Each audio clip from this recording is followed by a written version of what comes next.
we all know that if you look like me, the type of person 45 has been towards us throughout the years. And yeah, he may get chummy with a few of us. That doesn't make him any less racist at the end of the day. There's levels and layers to racism, and he's in there. About to make it, blow a bag full of cash like turn to the side, let me see. Damn, I think we all could agree. You and your friends, I done counted 2 or 3. And you looking even better here with me. We don't need no dinner, you the no boo. Tell me where you're from, girl, is your local? Got a couple dollars we could blow through. Take a couple trips, yeah, I could show you.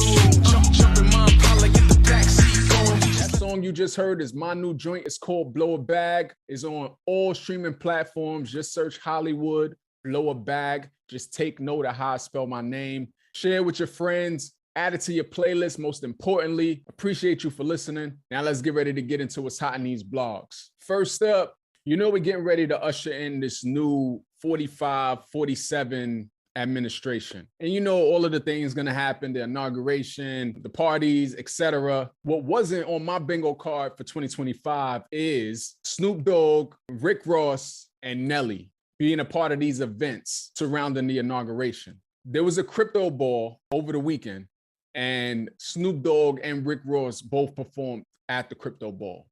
What makes this so disappointing is because we all know that if you look like me, the type of person 45 has been towards us throughout the years.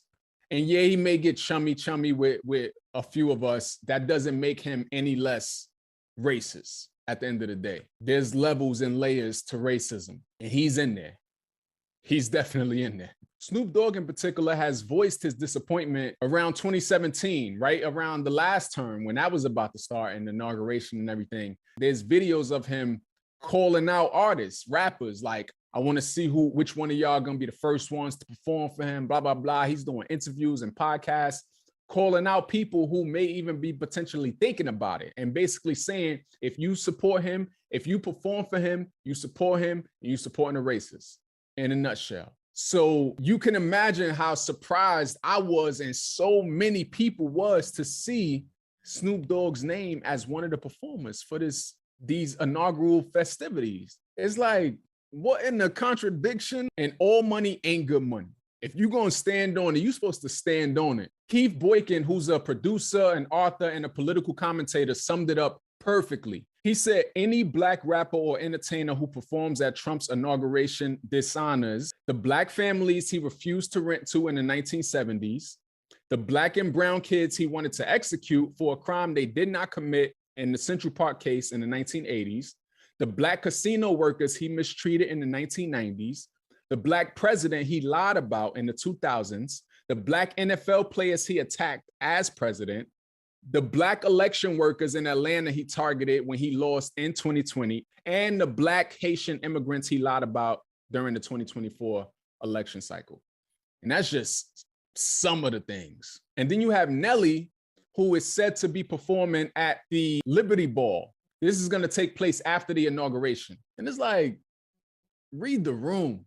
Now, I don't know if this is a career-ending move for any of them, but if nothing else, it is a sucker move. In a nutshell, it's super disappointing to see, and we can only just wait and see what happens next. Moving on, what else is hot in these blogs? Speaking of standing on business, fast shouts to Michelle Obama. Headlines made its rounds these past couple of days about Michelle Obama not attending the inauguration. And it said that it was no explanation given. And my response to that is, what's understood doesn't need to be explained. We all get it. And that's how you stand on business. At the end of the day, all of them should be sitting out this inauguration. Every single person who spoke at the DNC, who said anything negative about Trump, should be sitting out the inauguration. Democracy be damned. Politics be damned. Y'all sat up here for months and talked about how much of a threat to democracy this man was, but expected to just usher him into the White House. Bad enough, y'all didn't even put up a fight. Y'all didn't even call for a recount in the swing states, like many of us voters urged and called for y'all to do. So yes, kudos to Michelle Obama for standing on business and not just gonna be sitting in there smiling and hee and like, nah, that's not what we doing. Your man's been a threat. He's still a threat. And I'm gonna show you just how much I don't support that. And of course, you got all of the hypocrites from the other side who's trying to chew her out for sitting it out. Meanwhile, the man whose inauguration y'all trying to say she needs to be attending sat out Biden's. It's like we're playing by two separate sets of rules here. You got Biden doing his farewell address. He's talking about this oligarchy and a threat to democracy, yada, yada. And it's like, miss me with that. Miss me with that. Because you not calling for a recount, not even questioning the election results at all. You inviting your boy into the White House, smiling, saying you're going to make sure it's a peaceful transfer of power and all of the democratic things you're expected to do. Don't come on here with talking about no oligarchy and no threat to democracy, because it's not matching your actions. Those words aren't matching your actions. If you really mean what you're saying, you ought to be showing it, because right now it's giving mixed signals. So fat shots to you, Mrs. Obama, for standing on business and showing all of them what it should be like. Last but not least, what's hot in these blogs? Let's talk about Wendy Williams. We all heard the stories about her being diagnosed with dementia. We've more recently seen the reports that she was incapacitated. And as someone who watched Wendy's career throughout the years, it's disappointing to hear that and to see like, dang, this is how her legacy is gonna end. But it turns out she's not incapacitated. And Wendy Williams is ready to speak out. Wendy Williams did an interview with The Breakfast Club where she voiced her disappointment with the system of having a guardianship, a system that she says is broken. Wendy right now has limited access to her funds, to her family. Her niece, Alex, who she did the Breakfast Club interview with, described Wendy's current living conditions as in like upscale prison almost. After this interview aired, it sparked this whole Free Wendy movement. It's very reminiscent of the Britney Spears situation. If you remember, Britney Spears was in this conservatorship with her dad, and it feels like it took the public to really rally behind and voice their support for Britney to be let out of that conservatorship. And we need that same energy for Wendy Williams. Regardless of what the diagnosis say, we all heard what we heard with the Wendy Williams interview on the Breakfast Club. And that doesn't sound like someone who's incapacitated. Her own family is saying that they speak to her. When they speak to her, is not matching up with someone who's incapacitated. And if you ask me, Wendy sounds just as sharp as she's always sounded. She commented on the Diddy case, and it sounds like Wendy could do her show right now. I think Wendy, once she's out of this conservatorship and guardianship, I think Wendy should start a podcast. Just to hear her voice again, speaking on hot topics, I think it would be dope. My thing about this whole conservatorship and guardianship is, how is this even legal?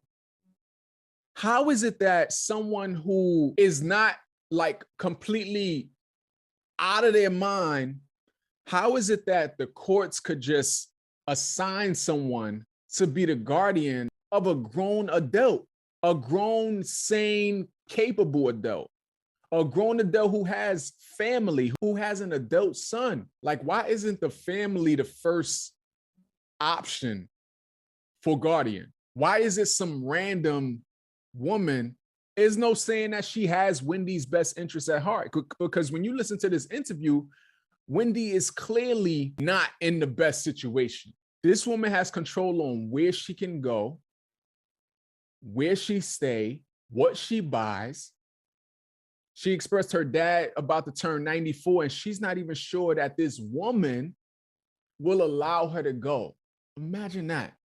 I'm a grown person who worked all my life, who made a name for myself, who has, I ain't gonna count her pockets, but I'm assuming millions of dollars, and having someone tell you what to do, what you can't do, like, what?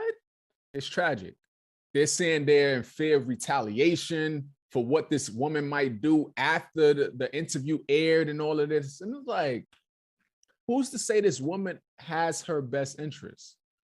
Who's to say this woman isn't doing things just to be spiteful? We know Wendy is spicy, right? So who's to say Wendy ain't cursed her out one day and now this woman is taking it out on her in the ways that she knows she can? It's like she's being taken advantage of. Something has to give. Her whole family is crying out. And it's like, what is it going to take? Just from hearing the interview and hearing all that she's going through, that's enough to drive a person insane. It's like, if I didn't lose my mind before, this would make me lose my mind. Family is everything. I think Wendy needs to be around her family. Let her family make the decision if it were to come to that Wendy's too much. If the dementia diagnosis were to, God forbid, worsen, let her family be the one to make that decision to put her in a facility or whatever. It shouldn't be up to the courts, and it shouldn't be up to some random stranger. All of the journalists whose Wendy has been speaking to recently is pointing out that the Guardian's name needs to be put out there more. Sabrina Morrissey is her name. And Sabrina Morrissey, I don't know if you have anything to, as I understand it, you're a court-appointed guardian, but I think you ought to do the right thing and do whatever you have to do to give Wendy her life back. There's some people out here really cuckoo for Cocoa Puffs, and they still out and about and have control of their lives and their finances. Like, come on, make it make sense. I don't know who Wendy pissed off, who made a phone call, who said what, but give that woman her life back. Hashtag free Wendy. Thank you for watching. If you rock with your boy, be sure to like this video and subscribe to the channel. Also, it's called Holliewood and Friends, which means I want to hear from you. Let me know in the comments your thoughts on the topics I just discussed.